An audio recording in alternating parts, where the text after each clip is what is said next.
दरबार में स्त्रियों और हिजड़ों को नचाने वाला मर्यादा पुरुषोत्तम कैसे हो सकता है? आज जो समाज श्री राम को मर्यादा पुरुषोत्तम कहता है ना, वो तो कह सकते हो एक नंबर के अय्यास थे। अपने दरबार में स्त्रियों को नचवाते थे, उनको दारू पिलाते थे, हिजड़ों को नचवाते थे, उनको दारू पिलाते थे। और यही नहीं, जैसे इंद्र अपनी पत्नी सची को दारू पिलाता है ना, वैसे ही रामचंद्र जी अपने हाथों से सीता जी को मेरे का मधु यानी कि वो नशीली शराब मदिरा पिलाया करते थे। तो ये कैसा मर्यादा पुरुषोत्तम है? इसी चीज का प्रमाण आपको दिखाते हैं वाल्मीकि रामायण से। देख सकते हो श्री वाल्मीकि रामायण है, हिंदी टीका सहित भाग 2।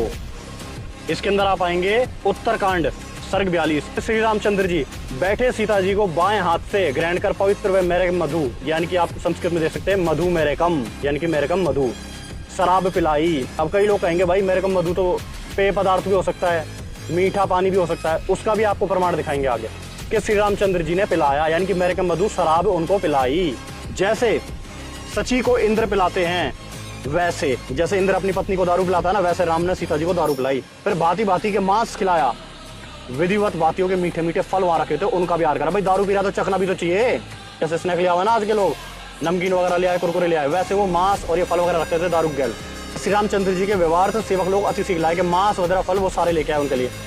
श्री रामचंद्र जी के सामने फिर नाच होने लगा। वहां पे अप्सराओं ने, किन्नरों ने, यानी कि स्त्रियां थी, अप्सरा थी और किन्नर हिजड़े भी थे, साथ मिलकर किया। यानी कि वो जो नाच था, वो जो उनका डांस था ना, वो उनने करा किन्नर और अप्सराओं ने। इसके उपरांत उदार स्वभाव वाली स्वरूपवती स्त्रियों ने मदपान कर, यानी कि जो नाच रही थी ना, उन्होंने दारू भी पी, मदपान भी पिया। नाचने गाने में अति चतुर श्री रामचंद्र जी के सम्मुख नाचने लगी, दारू पी के नाचने लगी। बताओ भाई ये कैसा मर्यादा पुरुषोत्तम है? जिस स्त्री को देवी का दर्जा देते हैं समाज में, सनातन धर्म में, उसी को उसने नचनिया बना के रख दिया। जैसे आज बॉलीवुड में नाचती है ना, वैसे अपने सामने नचवा रहा उन स्त्री को। तो कैसा मर्यादा पुरुषोत्तम हुआ ये ठरकी? मन को आराम देने वाली स्त्रियों को श्री रामचंद्र जी ने, जो कि रमण करने वालों में श्रेष्ठ और धर्मात्मा थे, बता ये धर्मात्मा बता रखा है, जो उनको नचा रहा, दारू पिला रहा है। और क्या इज्जत रह गई आज की डेट में? किसी की बहन बेटी नाच ले तो कौन सुनेगा? नचनिया का कोई है? इज्जत है नहीं है ना? तो वो हाल कर दिया उसने उन बहन बेटियों का, और इसको लोग धर्मात्मा कह रहे हैं। सुंदर गहने इन स्त्रियों को संतुष्ट। जैसे पहले कोठे हुआ करते थे ना, मुजरा होता था उनपे, तो लोग जाकर पैसे फेंक दिया करते ना, वो वाली स्थिति कर दी इन्हें अपने दरबार में। गर्भवती स्त्री को घर से बाहर निकाल दे, वो कैसा मर्यादा पुरुषोत्तम?